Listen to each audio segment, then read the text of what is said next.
Olá, tudo bem? Aqui professor Renan Carrillo, Filosofia.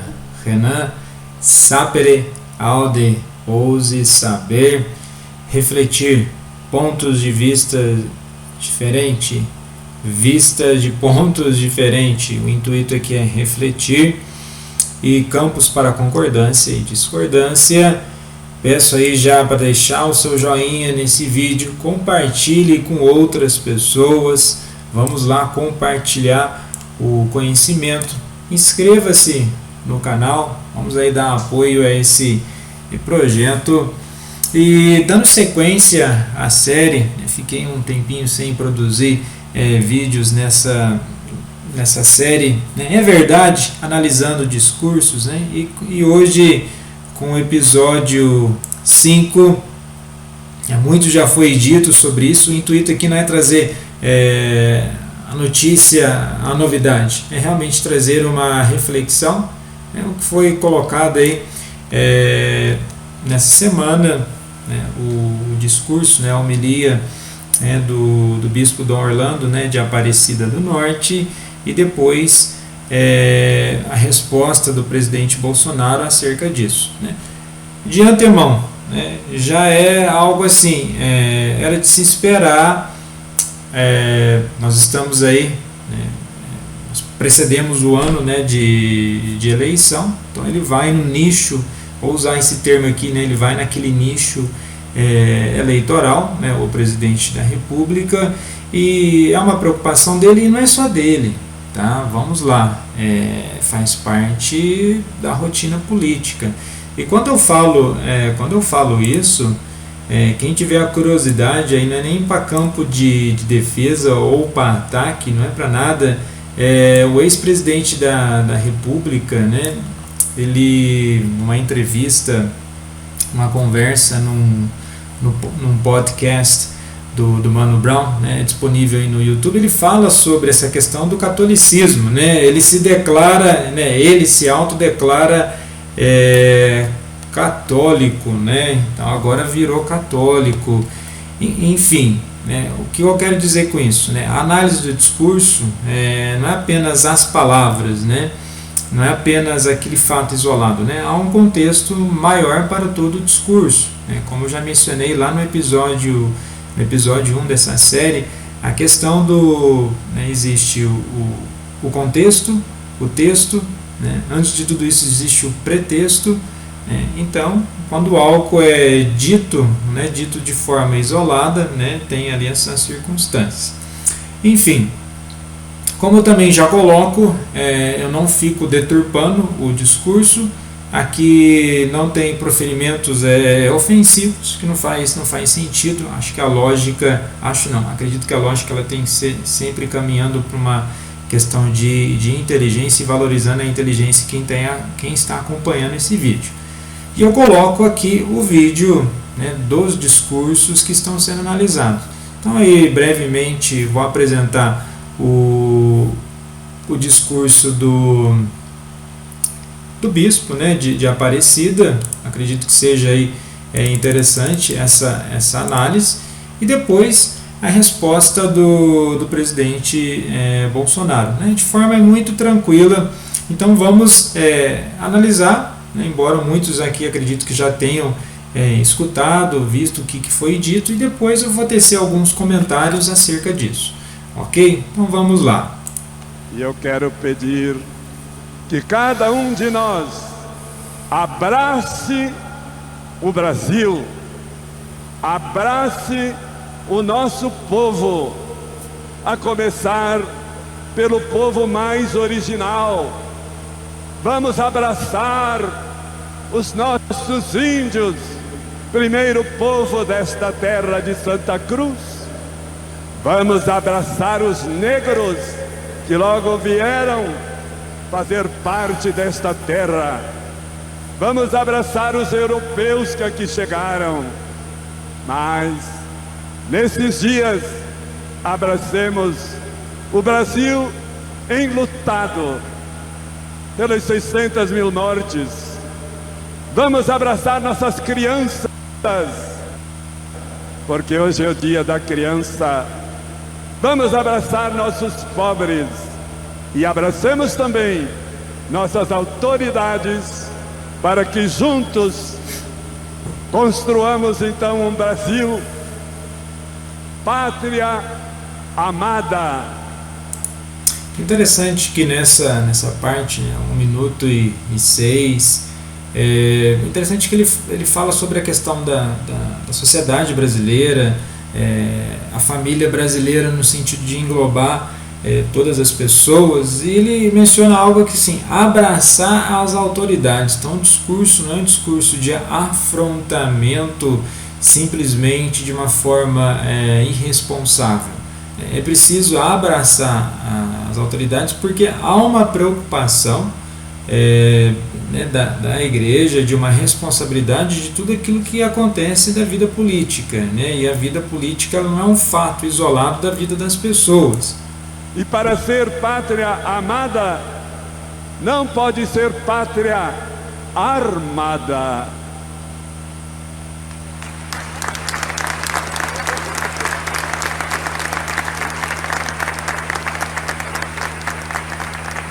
Para ser pátria amada, seja uma pátria sem ódio.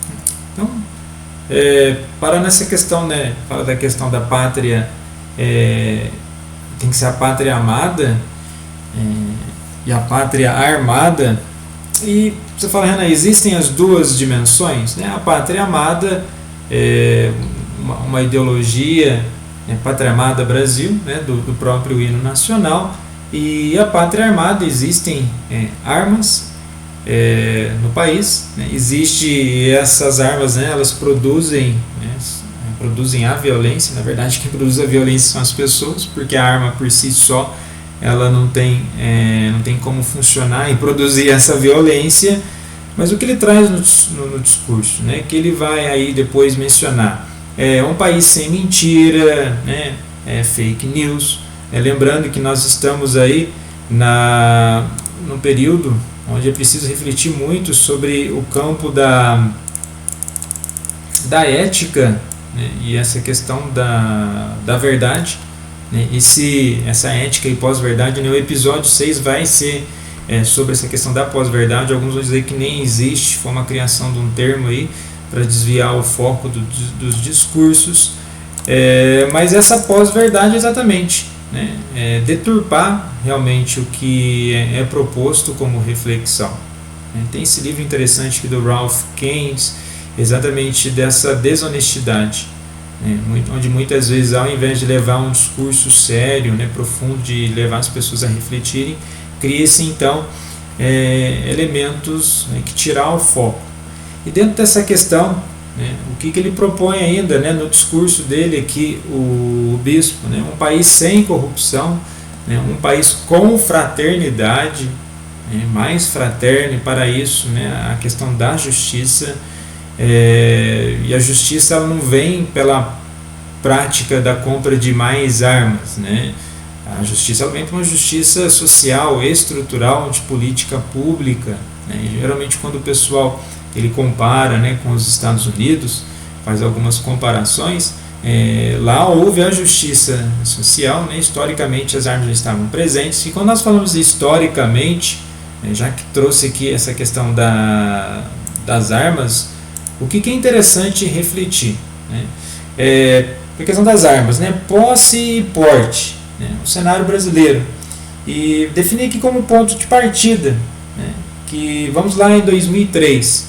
Brasil 2003, data que o Congresso Nacional aprovou o Estatuto do Desarmamento, a Lei 10.826, na época, diante de um cenário alarmante do crescimento anual das taxas de homicídios, e algumas organizações levantando esses dados acerca disso, e a partir do que teve dessa política de controle do fluxo de armas, uma vez que quanto mais armas circulando, maior a probabilidade de abastecimento do crime organizado. Por outro lado, a diminuição quantitativa de armas de fogo levaria à diminuição da violência e dos homicídios por armas de fogo.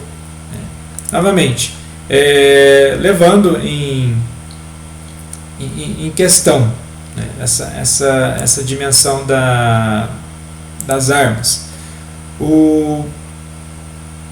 Pela estrutura que nós temos hoje, né, por uma certa desordem, né, um enfraquecimento de certas políticas públicas no setor de segurança, a própria desigualdade social e a fragilidade das leis, né, quando o pessoal faz o comparativo só das armas dos Estados Unidos, eles não fazem um comparativo da própria estrutura de leis, a rigidez no próprio controle das armas, né, e cada estado lá vai ter a sua dimensão acerca disso.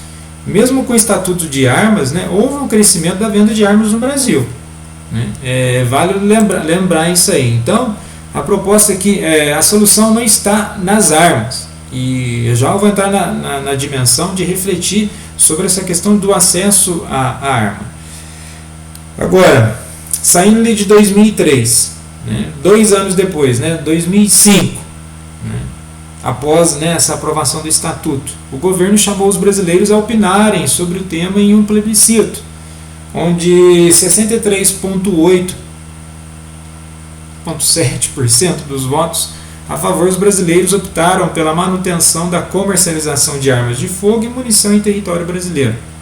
Então, em consonância com a decisão popular, tais vendas não foram integralmente proibidas pelo governo. Porém, foi mantida a necessidade de limitar e estabelecer critérios para o acesso às armas. Então, esse critério, esse estatuto, ele ajuda, né? Como em 2018, com a lógica do discurso, né, de realmente dar arma às pessoas, 2019, né, realmente chegando ao governo, então nós temos um aumento, né, da venda de armas, há uma flexibilização no próprio acesso de armas e, novamente, a solução não está aí, né? Há pessoas que vão colocar, fala assim, mas se a pessoa souber que eu tenho uma arma em casa, ela não vai adentrar a minha residência para me roubar, né? Não tem estatisticamente dizer que isso faz sentido, né? Novamente, uma comparação com outros países, a rigidez, né, das leis, do próprio sistema judiciário, da questão de segurança pública, né, dão uma ênfase para que a pessoa, não é só a questão da arma, é toda a estrutura social, né? Você coloca só o ponto de resolução da arma, né? Então, a primeira reflexão. Então, quando fala assim, a pátria amada,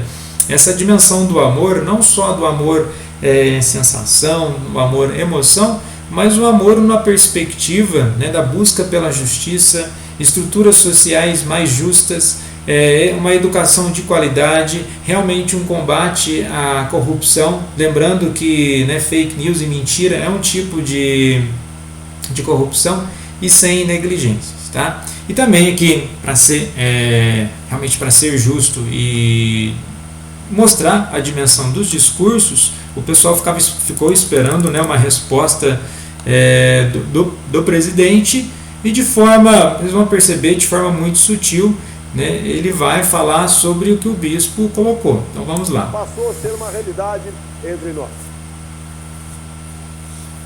No dia 11, em Brasília, o bispo disse, no dia 11, que pátria amada não é pátria armada. Respeito a opinião dele. Somente no dia seguinte, quando estive em Brasília, estive em Aparecida, a imprensa, em especial o Globo, disse que ele falou isso.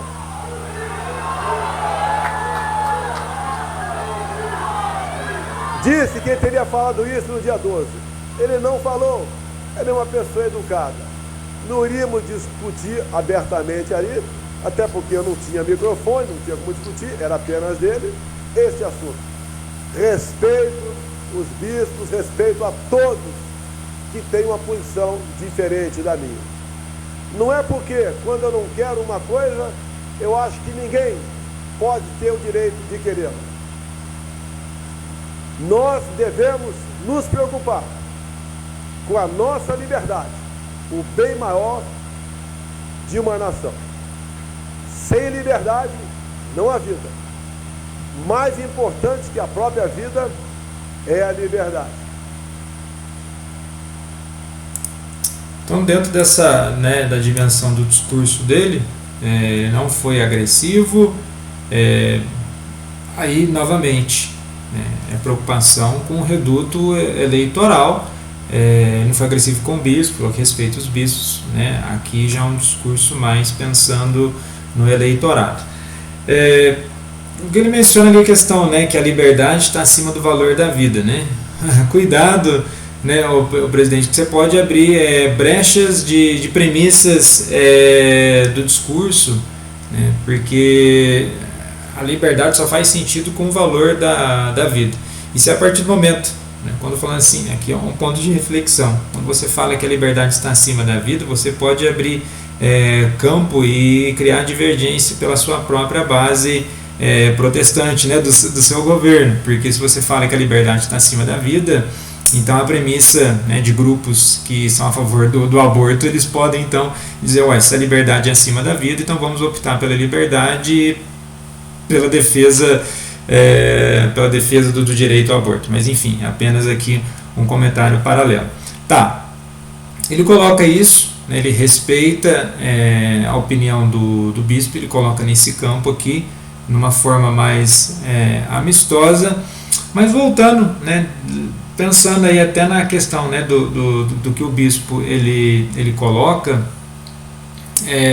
dentro de um discurso religioso, é preciso aqui entender, né, e recorrer, é interessante, né, dentro do mundo, né, do universo católico, né, existe aí o catecismo da Igreja Católica. O pessoal vai vendo aqui que você está mencionando isso, né? O bispo falou da questão da arma, né? Só para trazer também um paralelo junto a tudo isso, abrindo um pouquinho mais o leque dessa análise do discurso, que algumas pessoas falam assim, mas eu compro a arma pela legítima defesa, né? Sim, eu não vou me defender com um pendrive, né? Não tem como eu me defender com uma caneta, né, de uma agressão injusta, né? Nesse sentido, é interessante recorrer ao catecismo da Igreja Católica, né? Você fala em que sentido, né? Por que recorrer ao catecismo? Né? Pelo fato de analisarmos lá no artigo 5, né? Vocês podem acessar online, né, no site do Vaticano, o item 2265, né, que vai trazer exatamente essa questão da legítima defesa. A legítima defesa pode ser não somente um direito, mas até um grave dever para aquele que é responsável pela vida de outrem. Defender o bem comum implica colocar o agressor injusto na responsabilidade de fazer mal. E por essa razão que os detentores legítimos da autoridade têm o direito de recorrer mesmo às armas para repelir os agressores da comunidade civil confiada à sua responsabilidade. E dentro disso depois tem no nota de rodapé o item 40, né, pegando lá na Suma Teológica de São Tomás de Aquino, que mesmo que se tiver que recorrer a uma força que leve à morte desse que te coloca uma agressão injusta, mesmo que a sua intenção não seja que essa morte ocorra, você não vai ser imputado, né, da responsabilidade ou judicialmente de um homicídio. Tá? Então a legítima defesa ela é totalmente permitida dentro do universo cristão católico, certo? Não é imoral um católico ter uma arma, certo? Perante toda essa estruturação. Agora, as questões estão para além da arma, novamente. Vamos trazer a dimensão, né, de uma análise que aí também o bispo ele cita de uma forma bem eloquente a questão, né, do que a dimensão de que o Papa Francisco ele traz na sua carta encíclica, né, o Fratelli Tutti, né, sobre a fraternidade e a amizade social. Então nós temos que chegar ao ponto, né, da construção de uma sociedade mais justa, de que o que acontece? Deste modo facilmente se opta pela guerra valendo-se de todo tipo de desculpas aparentemente humanitárias, defensivas ou preventivas, né? Então muitas vezes há um discurso dizendo que vai deixar a sociedade mais defensiva e preventiva, e nós deslocamos aí o foco da atenção, né? Como ele coloca também, vocês conseguem acessar né, essa encíclica no site do Vaticano, né, quem tiver essa curiosidade. Então, o Catecismo da Igreja Católica fala da possibilidade de uma legítima defesa por meio da força militar, o que supõe demonstrar a existência de algumas condições rigorosas de legitimidade moral, mas cai-se facilmente numa interpretação demasiado larga desse possível direito. Realmente, demasiado larga é exatamente achar que as únicas respostas elas estão aqui contidas no uso disso. Realmente, tira o foco da política pública, da responsabilidade estrutural do governo em resolver isso, certo? Agora, se for ficar discutindo outras questões criminalísticas, nós temos que entrar num outro episódio, mas tendo em vista já que o próximo episódio é sobre essa questão da pós-verdade, analisando alguns discursos, elementos da pós-verdade. Mas queria trazer esses pontos para a reflexão, ok?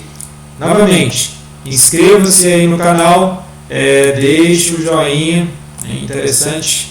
Não só o joinha, deixe a opinião de vocês é altamente importante. Pontos de concordância e discordância altamente bem-vindo. Mas era isso.